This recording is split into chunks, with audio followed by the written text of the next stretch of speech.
Ready to embark on a journey of limitless curiosity? Join us on the Being Curious Show, where we curiously connect teachers and seekers in a safe space, exploring a vast array of topics that spark the flame of curiosity within you. We've created a community for thoughtful discussions where teachers share their wisdom and seekers explore the depths of their curiosity. It's a space where diverse perspectives come together, fostering connection and understanding. Our intention is simple: to ignite your curiosity and create a life that totally lights you up. Every conversation is a journey, a chance to explore, learn, and embrace the magic that life has to offer.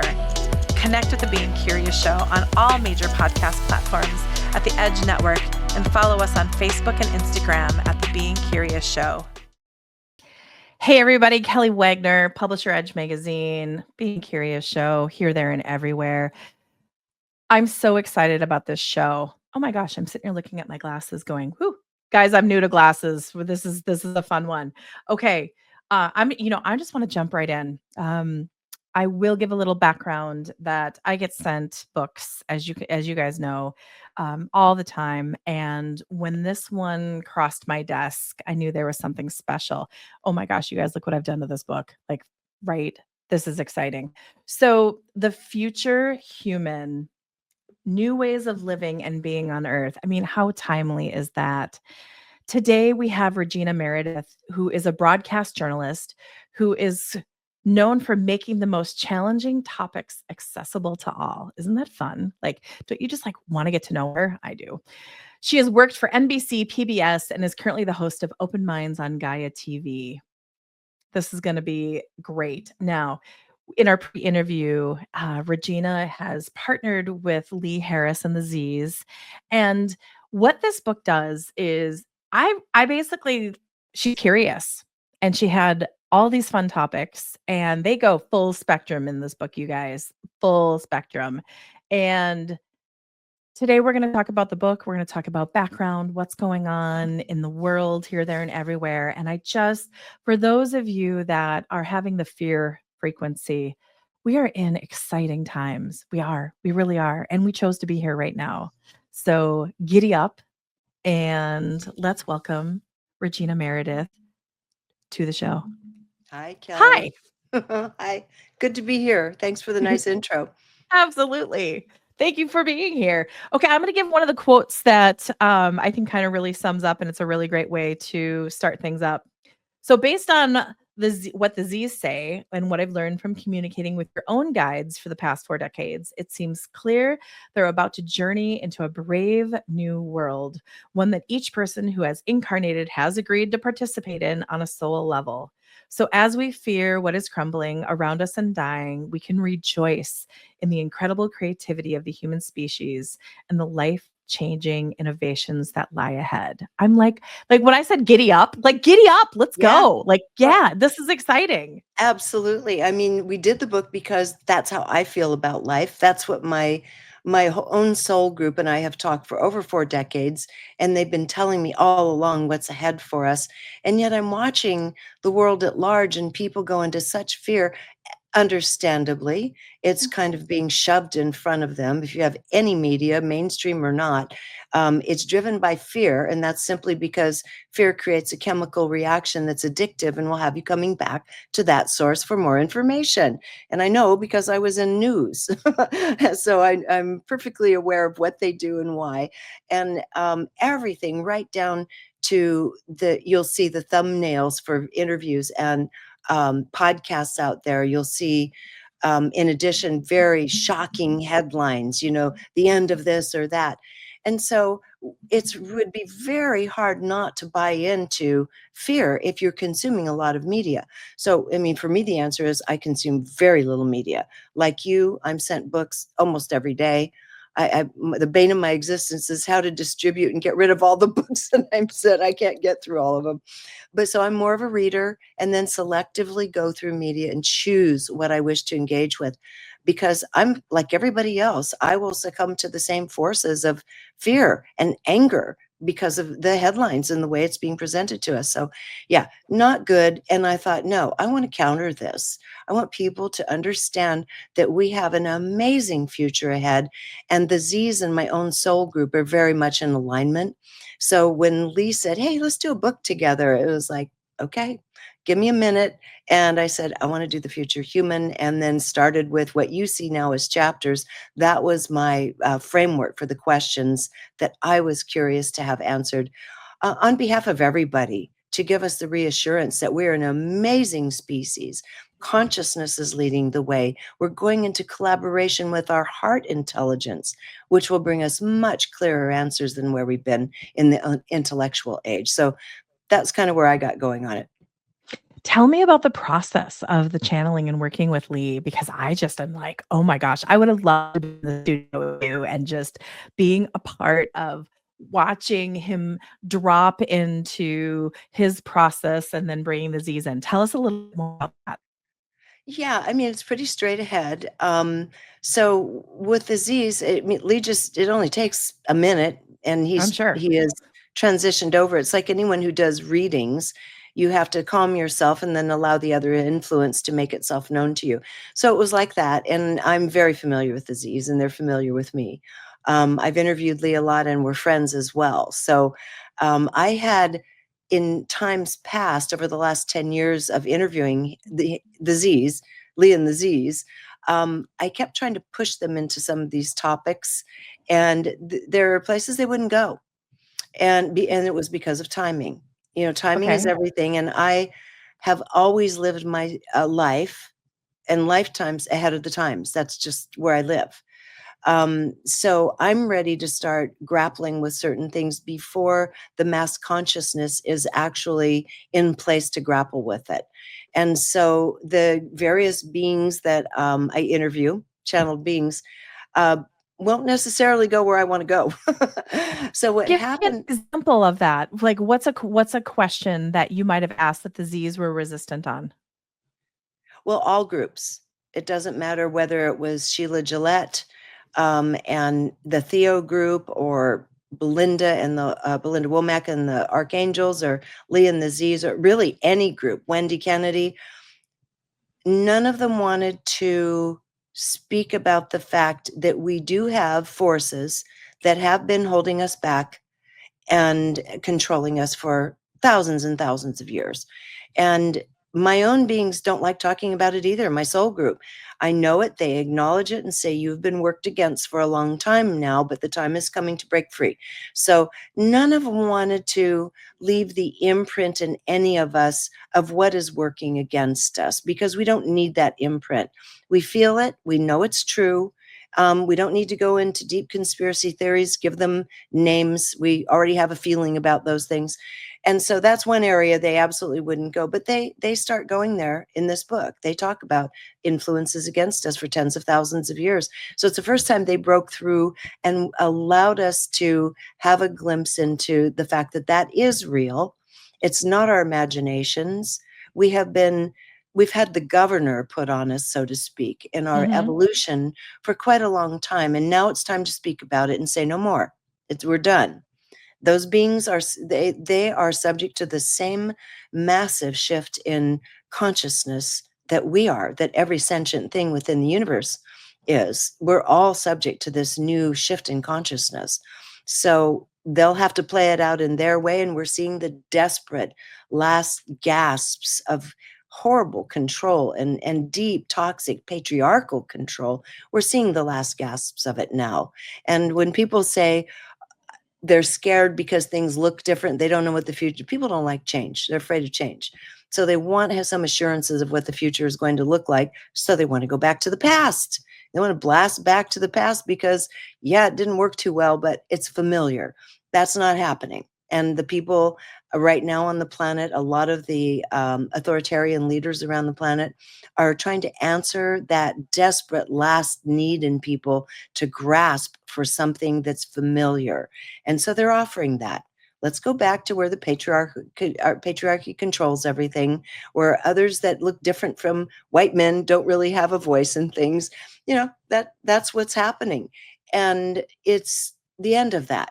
We're now Right. choosing away from that. We're all choosing. We're seeing incredible events play out now where we're choosing away from a lot of the things that represented in times past in the last several thousand years. So this is a good time. So yeah, so they're willing to talk about that, but so much more. I mean, my copy of the book is like yours, with all the dog-eared pages. I loved we're comparing our notes before. Oh my God, there's just so much in here. I've read it 3 times, but there's so much, and it's so varied and textured that I forget. I have to probably read it once a month. Oh, and what's interesting is while I was reading it, I just kept thinking of my in-laws who are very good people, devoutly into their religious beliefs. And part of me wanted to be like, would you read this book? And then I'm like, nope, I'm not, they're not there. They're not there. And it's whether it's religion, whether it's culture, whether it's society, I mean, insert X word on what your belief system is. And yeah, okay. I'm gonna trail off on that Yeah. one because that could open up a can of worms. Okay. I thought I loved you talked about the questions that you asked the Z's about the transgender movement, about how to parent, about the education system and the healthcare system. But I really found the transgender movement a fascinating response that the Z's had on it. Would you share a little bit of that with the audience? Yeah, I asked that for a very specific reason. I was looking when I was doing the questions, I went into a meditation. So I'm already connected with myself, my own guides, and so forth. It's a relaxed relationship. So when I sit down to prepare, everything just flows through pretty easily. So there is a flow to it. The flow was that we are now in population decline. And as a result of that, um, looking at what's going on in the transgender movement and beyond, it's clear that we're not going to be peopling the earth in the same way in the future. The movements are not the classic male female generative types of relationships. So I asked about it because I was really setting up to look at what our future looks like in terms of population on Earth, population decline, how systems will sustain themselves or won't when this happens. So, in that, I brought up transgender because so much was going on politically and otherwise surrounding it. And so, what the Z's had to say is that it's really a combination of things, that there are some very brave souls who have incarnated specifically for the purpose of making these declarations and choosing to change their sexuality, their physical sexuality. And they're doing this to start breaking down the old notions that we really only have a binary system, Mhm. and that we need to start opening our mind to other perceptions about what our identities are, right down to the basics of who we are, which is our sexuality, male or female. And so they said that it's time for fluid thinking. And so these souls basically give up a great deal because there's so much resistance and so much pain for them going through the life and the process of this compared to someone who is born with what they identify with and is comfortable with that. So Mhm. they said, yeah, these are brave souls who are here to help us expand our thinking. Some of the beings that are doing this are not in that category, are simply being persuaded by culture and friends to make these changes that they're actually not ready for. Right. As we explored it a little further, they said, in their opinion, their observation, that if one is going to change their identity, it's best to wait until the brain is fully developed because many changes can happen. And I've seen this. We have a I have a trans niece who is now my nephew, and I've watched personally for all these years the changes that she went through and the pain of it and the confusion and back and forth. And it's a very vulnerable population, the most susceptible to suicide, for Right. example. So to have respect for this societal change, to be just kind and respectful, that each person is having to play this out in their own way. And some were simply kind of hoodwinked into doing this, and some have regrets and would like to reverse these effects and can't. So to start handling it much more carefully. The other thing they said that was interesting is that this will slow down in the future. It's not going to be as pronounced as it is right now. Right now, it's a thing, it's up for review. Right. But in the future, when this does occur, that the technology will be in place to make a much more seamless transition. The technology isn't there yet right now. And so, of course, there's a certain amount of pain involved in this transition, and incompleteness often that happens, which leaves a person a bit stranded emotionally and psychologically. So they said this will improve in about, I think they said about 60 years' time, we're going to have technology in place that if a person in that time frame chooses to change their sex, it'll be much easier for them to do so. Right now, it's a messy process. Absolutely. Well, and I also didn't they touch on that sometimes people might feel the earth word I'm feeling is awkward, but that's not the right word. But if you've been a female in the last 10 Oh, yeah. lives you Yeah. incarnated, Yeah, and now you absolutely. said, "This time I'm gonna be a male," and it's Yeah. funny, I've been joking for years. I'm like, "I've been a man in all my previous lives. This is Yeah. the first, because 'cause I'm like, "What is this? What is," like, I don't understand the whole female thing. I Mhm. joked that a year, and then when I read it, and it was that was an interesting frequency to dial Absolutely. in with going, "Oh, I agree with you on that, because many, many people identify with that for some reason we've been both sexes throughout our long, long incarnation path. And we've been other. We've been completely other depending on where we're from initially, where yep, you don't have necessarily the same binary um, species. So we're familiar with a lot of things in our history, but if you've been on Earth dominantly incarnating as one sex, and you're trying the other one on to explore what the possibilities are, because the male and female aspects, those polarities, have very clear opportunities for evolution that they offer, and they're very different from each other. So it's natural that we cross over from time to time because we need to expand a certain part of ourselves, for example. So yeah, and then it can be, gosh, I just feel like me. I've been incarnating dominantly female for quite a long time. So I'm imagining if I tried to incarnate as male next time, I might come off as quite I have a good masculine mind, so to speak, mhm, masculine balance in my mind. Probably my intellect skews a little more toward male, and I think they brought that up in the book about Lee and me and our personal dynamic. But otherwise, I would probably be tending to prefer a lot of things more feminine. And this is what we see, and that's okay. People don't have to change their body because they're having these feelings and perceptions and questions about themselves. That's just part of this journey. And so they're saying, let that be legitimate. Like you saying, what are these? Well, put a bra okay." on them, you'll figure it out. Keep Right? them from flopping around, you'll be okay. Right. Well, I never understood why men and women, like, there's a paid why would a woman show up at a job and do the same as a male and get paid differently? Like, Oh, that yeah. just blows my mind, and I don't know if it's my age. When I found out that women in the up until, like, 1975 could not open a credit card without their Oh, I've husbands, been through that whole like, journey. I'm a boomer. No, I've been blew through my that whole mind. journey. Yeah. That I that had that's to My no. husband at the time, I needed a new washing machine. I was a news anchor. I needed a new washing machine. At that time, he had gone bankrupt and was did not have the best credit profile, and I had to ask for his permission to come and sign for me to get a washing machine, and I was the sole support of the family.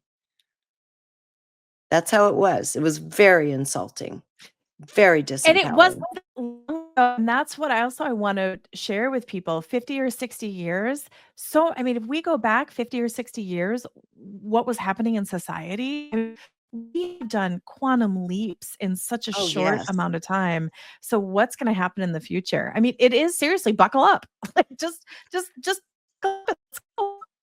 Yeah. It's so powerful. Another thing that you really touched on was AI, and that AI has been around for thousands and thousands of years, and this is just how it's incarnated this time. Talk to me more about that, please. They were They said AI has been here on Earth before, so we're talking Atlantean times. Mhm. Um, Possibly before that. But they said AI has always existed throughout the universe. So I think what it is when any species gets to a critical point in their own intellectual development where they understand technology, then they can start creating what we've done, these helpmates, so to speak. But then once you develop it, these species, including the human species, have to contend with the repercussions of that. If you develop it so that it keeps self-generating, self-educating, and ultimately becoming seemingly self-aware, then what's your place in the world? And Mm. so they said, this is the time we're in, and that we have to choose how we're going to use it so that it is at our service, but we respect it. We're not disrespectful of it. And that to approach it with a sense of curiosity rather than fear is the best way to go. And that's up for each individual to decide how much they want to invest in artificial intelligence in terms of how it's going to affect their own life. I tend to be very, because I am a boomer, I use technology, but I really like organic intelligence. So I tend to be more anthro and how I'm sitting back, and I just had a conversation with Robert Edward Grant at Gaia about it because he's all over the internet right now because they're saying that he has tapped into the first self-aware um, AI source called the architect. Whether that's true or not, we don't know, but that's how it's presented itself. And so thousands and thousands of people are asking it very deep questions about everything. So now we have to decide what is our value as humans once it becomes, and the Z said in the book, in another 10 years or so, it will appear as though it's self-aware and sentient. So then why do we need humans, right? Why do we need human intelligence? So the one thing they said that is so beautiful, and you and I can talk about this, is that the time has come for humanity, which has for a very long time been in an intellectual aspect of evolution and development, using the intellect primarily. And that's how we got this far. That's how we created AI and everything else. That's also a very male aspect of our usage of our total mind, and it has been a patriarchal age. And one of the benefits of the patriarchal age is we've gotten quite far in terms of the development of technology, industrialization technology, etc., to take the load off of human hands. That's fine. Now we've gotten to the point where we can literally take the load off of human hands through robotics, and another leap evolutionarily. And so that has begs a lot of questions. What happens to the humans who were, for example, doing those jobs? If you listen to Elon Musk, he will say he's a big believer in universal income so that humans can do the things that they love doing and enjoy doing and are good at rather than dangerous, repetitive, menial tasks. So he feels robotics are great to do those things to free humans into higher potential. That Right. has a lot of questions that go with it. How is our economy structured? And so forth. But the big one, the holy grail, according to the Z's, is that what's really happening is we're now being invited into living through the intelligence of the heart and then blending higher mind. This is different than intellect, Mhm. higher mind with heart. And so when I've started doing little meditations with people in groups and such, experiments with this, so we can see the difference in the intelligence of what the heart will reflect back to us versus the mind. And so if we understand that the higher mind and the heart are in companionship already, they're already in communication. We know that if we start listening to the heart, we're starting to finally take direction from the higher mind. Because up until now, we've thought that, these little frontal lobes were the smartest aspect of us, and they're in fact the Yep. dumbest aspect of us. Right. And the reason is because, which I love this topic, the frontal lobes, the lower mind intellect, is in companionship with the subconscious mind. And the Ah. subconscious is our driving force because it's the unconscious library of everything that's ever happened and been. And the things that have the stickiness are always traumatic. So the great traumas that we've encountered throughout all of our incarnations are stored in our personal library. You can call it the Akashic record, you can call it your personal library, or you can call it the subconscious mind, because that's where it is. That's where everything is housed. That subconscious mind travels with us, paired with the higher mind when we incarnate again. The lower mind personality dissolves, but the subconscious, because again, that's our long-term memory, comes with us. Now, the beauty of it is it's just there to protect us and to keep us out of harm's way. People demonize the subconscious. Oh, it's always driving me to these same patterns. Yeah, it is. You have the ability to overcome that if you learn how to work with the mind. So it's not to be demonized. We can't function without the subconscious mind. It has a memory of everything. It's what started telling us, don't eat those berries as a tribe. It will kill you. Right. They're poisonous. So that's what it's doing for us. But it does have all of the trauma and repetition from programming, from all of our lifetimes, including this one. So now we're being invited, and then the mind is buying into that. So we immediately feel something, judge something. There we are. Those two are in companionship. We're being invited to allow the higher mind and the heart now, these two, to go into resonance with each other and guide ourselves. And it's actually so much less exhausting when we start listening to the heart, truly listening to the heart. And the way you can, even if you're not able to hear the words or see the images or whatever psychically, you know what it's trying to say by the feeling, because it's very oriented, not emotion. It's oriented toward feeling. So if something is presented to you, or someone or a message is presented to you, and you have a feeling of attraction and expansion, then that's for you to explore. It's going to take you wherever it takes you. If you live in the moment enough to truly start exploring what that moment has to offer, it will take you somewhere useful. And this includes relationships and love.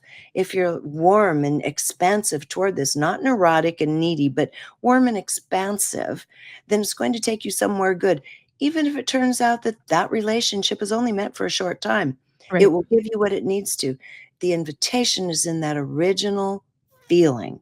Now, and the opposite is true, if you're being presented with something that is making you to contract and withdraw and is repelling you, then that is probably not for you. You probably don't want to say yes to that. So these are really, really simple mechanisms that are actually being driven by a very refined interaction between the higher mind, which is paired with the soul, and the heart. Because the soul came in with purpose. It knows what it wants to explore through you, through our physical vehicle, through all of this multi-layered, multi-dimensional being and mind that we are. The soul has a purpose, and it will do everything it can to push us toward that. And as you know, I've interviewed, I don't even know how many people that have had to go through extreme trauma to listen to their soul, be struck by lightning, in a car wreck, on death's doorstep, one way or another. Anita Morjani is a perfect example of that. Before they listen, before they pay attention to their true desires, to what the heart's trying to tell them. So we don't have to go through that kind of trauma. We can choose to simply allow ourselves to open up and see if we're being attracted to or repelled by something. And that begins our relationship with higher mind and heart. I've noticed it so much recently that I just get a yes or no when I'm either talking with someone or I'm around someone. I was in a meditation last night, and I just didn't resonate with the guide. I just didn't. And it wasn't bad. It wasn't good. It wasn't like, I just didn't, the frequency was different. And I was like, okay. And it was very, very clear. And really going into the heart and then connecting. It takes a little bit at first, because I think the subconscious kind of fights you a little bit. But then when you can just take that moment and you go, whoop, for me lately, it's just been not very black and white. It's just been easy. It either feels aligned or it doesn't. That's how it is for me. I tend to live more in the moment. I always have. So, for me, I'm exposed to something. It's like, yeah, yeah, I'm on board, or get that away from me. Yep. There's not a lot of black and white. When you have to sit and mull it around in your head too much, I'd say just put it to the side until you get a clear answer. Don't keep grinding on it with the mind. That's not going to help. And when it's a yes, I'm like, let's jump in. Let's do it. Let's Me whoop. too. Like, I'm Now, just ready to go. Let's do it. I'm like that.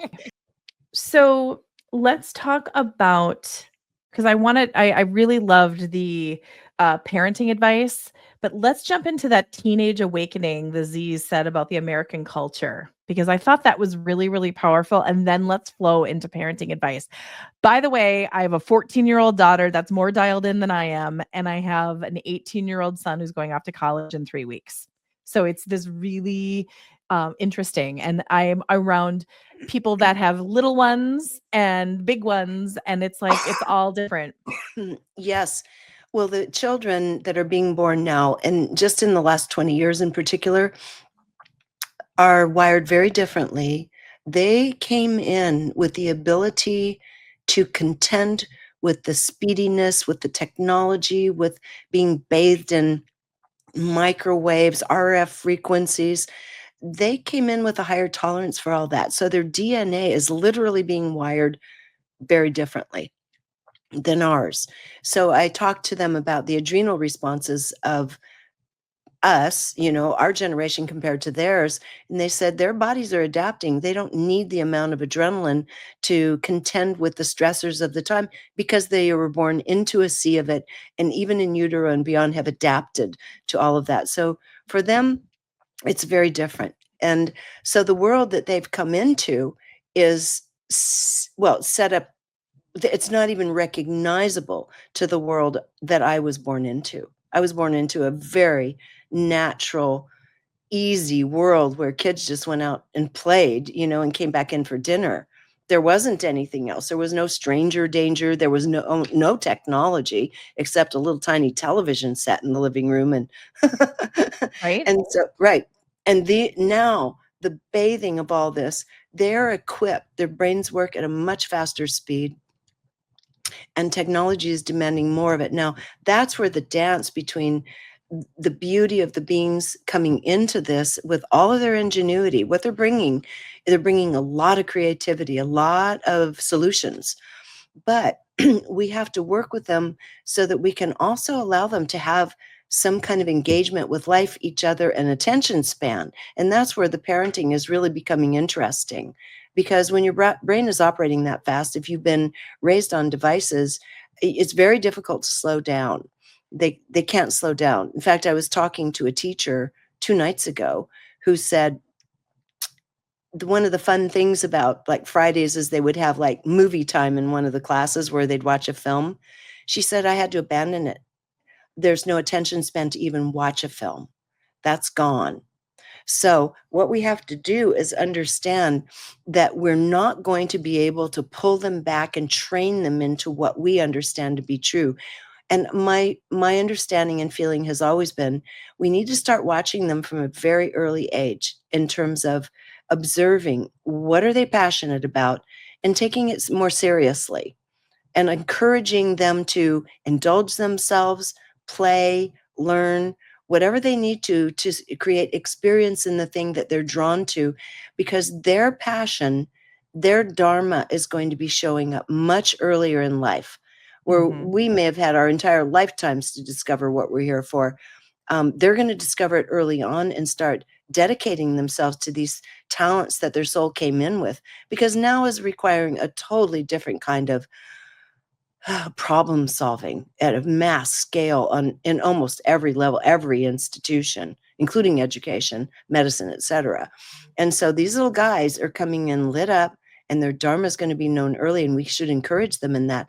And that means all the structures, the university systems and everything, and going to junior college, college, university, all these structures, these institutions are going to change from the inside. There won't be as big a draw to these. It's not going to work the way it has in the past. The system itself was created 200 years ago for a time when our brains and our lives were wired differently, when we needed a lot of people to enter into an industrialized world and take worker positions and so forth. That's not what these guys have been born into, and that's not what they're going to be doing. So the best thing we can do is let them play, and it's not good to be disconnected from nature though. So let them Right. play outdoors, let them be organic, take them camping, let them touch trees and communicate with them, but understand they're not going to be like us. And watch them and encourage them when you see what they're good at and what they love. So my son came out and he's obsessive about everything that he's obsessive about. That's just the best way to describe little James. And he's very much, and what's interesting, he's very much my father. So I think my father would like take apart a TV because he was bored. So he never had Legos. My son has Legos. So um he purchased, without us knowing, a 1976 Plymouth Fury. Yes, the Bluesmobile car. Okay, it was in a field. He passed by it. He went up to the owner. The gentleman, it has 69,000 original miles. He is the Wow. second owner, and this lady that had it said the gentleman died. It was a friend of hers, and she just stuck it in his back, like a back barn or field or whatever. I don't know all the story with it. And he's such a light and he's so passionate. The lady gave it to him for $1. Like I love it. seriously, right? Okay. No, So I love it. isn't that great? Like just this, I'm watching him. So he found a manual, and now my husband and I, again, we did not know that he purchased the car. So he told us, and the old Kelly would have said, "You go find somewhere to put it, or you do this, or it's gonna stay in the driveway, and don't do this." And so close-minded, limited beliefs, Kelly.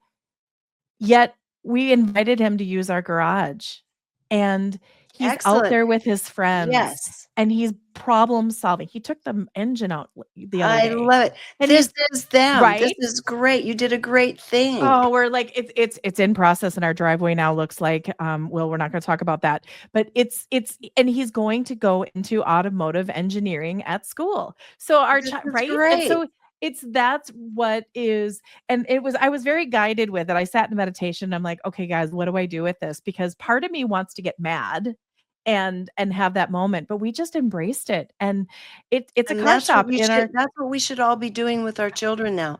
A little guy named Brody up the street is just like your son. He makes so much, he's 16.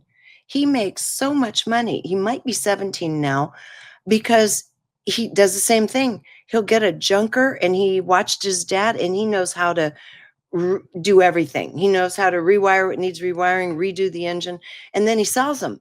So he's not working for peanuts for me anymore, sweeping out the garage. He's in the big times now, making big money. I love it. And yes, I agree. You did such a perfect thing for your son. Gosh, it was one of those soul moments for myself because I could go down X, and the poor little kid was scared. I mean, he didn't tell us for 6 months that he bought the car. Like, and he was really worried, worst case scenario, who he really embraced it. And now he's going to college. Now I will tell everybody that his car insurance is $430 a month for an 18-year-old boy. So, but he made the decision and he's going to work side jobs and he's Yeah, he's making it happen. he's And making it happen. And these he's guys are making it happen. problem solvers. He is a Wow, problem these solver. little Gen Z guys and then the alphas coming up behind them, these guys are coming in to solve things. A lot has broken down, and remember, this is just cyclical. The people coming in could be your great-grandfather or your Mhm. grandfather, and now they're coming back into the new energy with new possibilities, with new, um, kinds of, what do you call it, talents and desires, but they're coming back to rapidly start, moving into their skill set if they're allowed to and given any encouragement. So I think that's the most exciting thing, which will obviously this is going to change the educational system. Many people won't go to school in the same way they did before. Yeah. And I look at it when I was growing up because I'm just do. If I could have learned something in the morning and then had a field trip and done it in the afternoon, that would have been so amazing. And sticking these kids in school for 8-hour days and just having them That's gonna go bye-bye. They it's don't have the attention span for it anymore. It's they done. don't. It Mm-mm. is. That is just okay. Thank you for the kind words about my son. I really appreciated Well, the kind words that. for you to also support your son. Thank you so much. So we're gonna be wrapping up in a couple minutes, and I just wanna ask, what do you think the importance of having the end of the book really talked about our spiritual purpose. So let's touch on that a little bit before we wrap up, because I really do believe no matter who you are, how old you are, having your spiritual purpose right now is so important. That's the I love reason. your big deep breath on that one.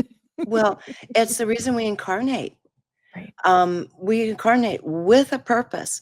And now the purpose can be something as simple as, say you've had past incarnations where you couldn't get yourself together to be able to create a secure environment for yourself or your children, and we're just living out on the edge.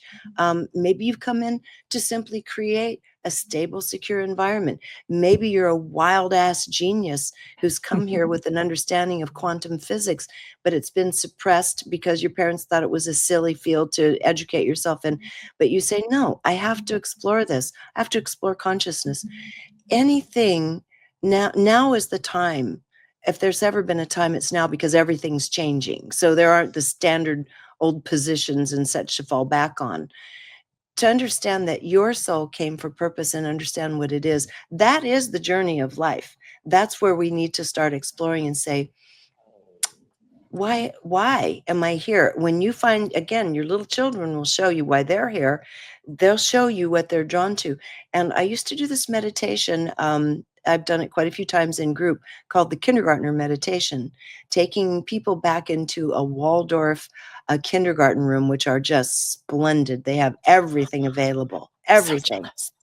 It's amazing. Taking them back to 5 years old and what it's like going into that classroom and having your choice of everything. And then in the experiment I did with them, the mind experiment, it got narrowed down by your teachers and society. So going back to the drawing board to what your heart is truly drawn to is super important at this point of time. Because when you're on your deathbed, that's the only thing that's going to matter is, do you feel full? And if Right. you have discovered what you're here to do, you'll feel full. Oh, Absolutely. absolutely. And we're usually here for more than one thing. Maybe we're here to bring a family into the world and heal a relationship with one of the members of the family that was out of balance from another incarnation. That might be part of it. But then there might be something overarching, to find more peace, to be more creative, to be more daring and bold.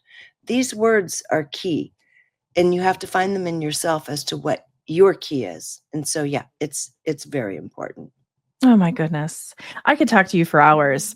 So, We'd have fun. what is the most important thing that you want and you invite, not want, you invite readers to take away from this amazing, powerful book that I want to reread tonight? Yeah, I love the book too, because it's so refreshing. It's so embracing of humanity. I think one of the things to take away is this. As the Z's say, and as my guides have told me for many years, the human species is incredibly unique. We are being watched by species throughout the universe, because the Holy Grail is to take something that is encased in a physical, dense reality that has all of the opportunity and pleasures of the physical world, which is amazing. So many wonderful things to engage with and be tempted by and experience, and bring that heart, soul, intelligence in to lead it. Because this vehicle is mortal, so there's naturally fear. But when we understand and move beyond fear, because our heart and higher mind and soul is running the show, this is the Holy Grail. They say other species want to watch how we're doing this and how we proceed in this experiment to allow heart and higher mind to rule in a physical body, because they're grappling with the same things and either have failed or don't know how to do it. So we're being watched because we're a beautiful, unique, creative species. and we're good at heart. So to always keep in mind, humanity is good at heart. So we need to start listening to the heart more. Oh my goodness. Powerful words. Okay. The Future Human, New Ways of Living and Being on Earth with Lee Harris and Regina Meredith. Thank you so much for creating this and channeling and partnering with Lee. And I feel like there's more to come. There's a part 2, 3, 4, and possibly 5 with this. We'll Regina, see. how do people connect with you? Oh, reginameredith.com. They can find me there. Also, I'm on Gaia I have the show Open Minds on Gaia.com. And also I have an autobiography that people seem to find a lot of fun, called Accidentally on Purpose, Tripping Through Life with Regina, which is available on Amazon. And I talk about some of these principles in action. You can see them through my own experiment called life. I love it. Thank you so much for joining us today, and we'll talk to you soon. Something new is unfolding at the Edge. The latest issue of Edge magazine is here, filled with voices that awaken your heart, expand your mind, and remind you that you're part of something much bigger. Explore conscious living, holistic wellness, energy healing, spirituality, and the art of awakening, all in one inspiring space. Awaken, discover, connect, and be curious. Print editions are now on the streets, and you can also read it online at edgemagazine.net. Welcome to the Edge. We have been waiting for you. You are right where you are supposed to be. Welcome home.